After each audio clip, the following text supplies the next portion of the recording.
Price elasticity of supply. कौन सा?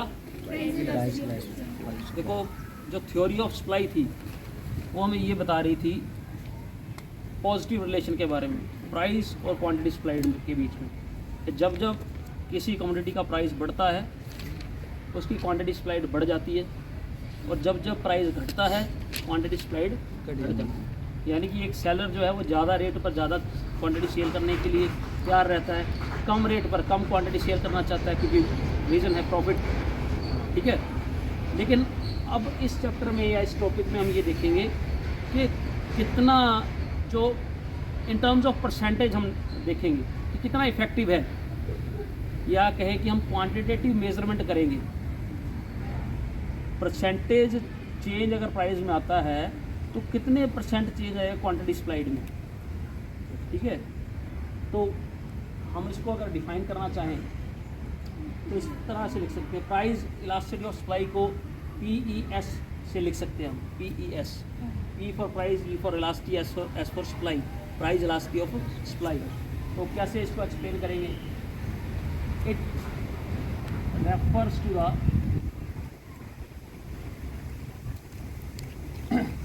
change in percentage change in quantity supplied due to percentage change in price of the commodity. It refers to the ratio. It refers to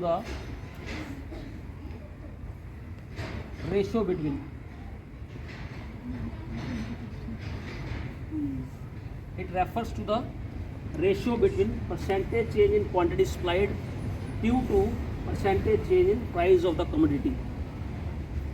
ठीक है, क्या है ये price elasticity? कि ये ratio है। किसकी रेशो?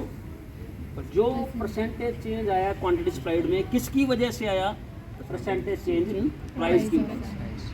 तो इसको हम इस तरह से लिख सकते हैं कि price elasticity of supply is equals to percentage change in quantity supplied divided by percentage change in price of x commodity. ठीक, जैसे एक एग्जांपल सिंपल लें हम, मान लो एक जो कीमत है जिस गुड की हम बात कर रहे हैं उसकी कीमत 20% बढ़ जाती है, पहले से 20% कीमत बढ़ जाती है।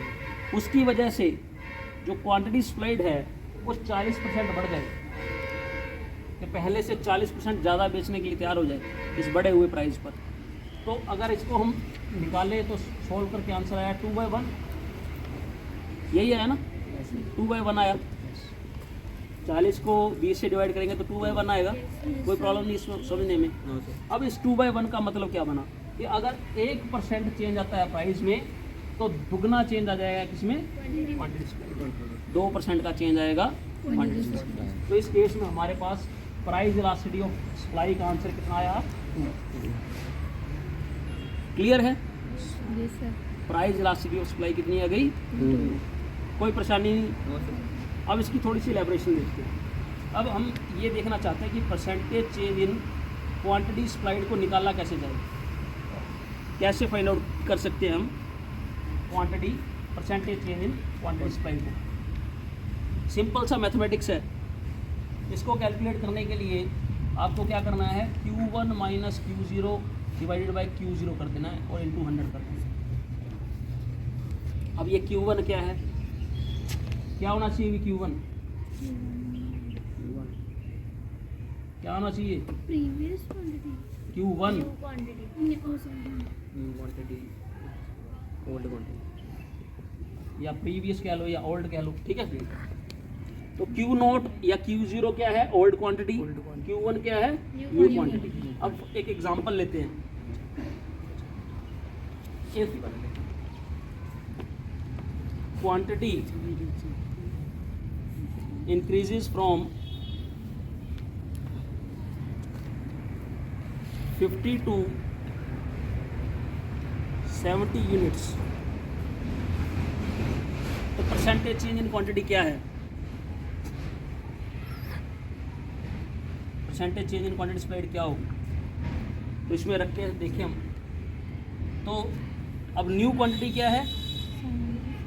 50 से बढ़कर 70 हो गई, तो 70 new quantity, 70 minus 50 old quantity divided by 50 into 100, तो ये आ जाएगा आपका परसेंटेज चेंज इन क्वांटिटी। ये 100 बीच में रहेगा ना?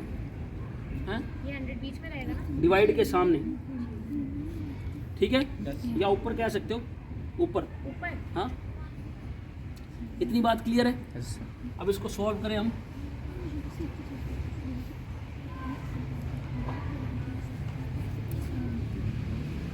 ये इसको कट करेंगे तो ये 2 आ गया, कितना परसेंट आंसर आ गया हमारा? 40%। क्वांटिटी सप्लाई में चेंज कितना आ गया? 40%। तो यहाँ देखो, इसमें हम कह रहे हैं कि if quantity increase from 50 to 70 units. अब ये किस वजह से हुआ होगा? Due to price.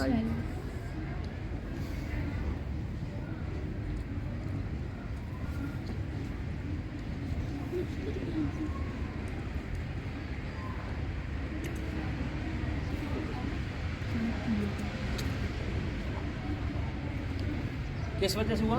Due to increase in price from 100 to 120 rupees per unit, ठीक है। अब यहाँ पर ये चेंज आ गया। अब यहाँ पर ये नीचे वाला अगर हमें आंसर निकालना है परसेंटेज चेंज इन प्राइस, तो कैसे निकलेगा? P1 minus P0 by P0 into 100, जहाँ पर P1 क्या है? New price, P0 old price या प्रीवियस ठीक प्राइस। है, क्लियर है बात? Yes sir. अब इसमें वैल्यूज पुट कर लो अकॉर्डिंगली, जो हमारा एग्जांपल हमें बता रहा है कि न्यू प्राइस कितना आ गया? अब 120, ओल्ड प्राइस कितना है? 100। वैल्यूज पुट की तो हमारे पास आंसर क्या आ रहा है? 20%। ठीक है, क्लियर है? Yes sir. कोई डाउट है किसी को? No sir. अब देख लो, वही आ गया हमारे पास, हमारा एग्जांपल भी वैसे बन गया कि 40% क्वांटिटी में चेंज आ रहा है, 20% प्राइस में चेंज आ रहा है, तो हमारा प्राइस इलास्टिसिटी का आंसर क्या आएगा? 2। क्लियर? Yes sir. पक्का?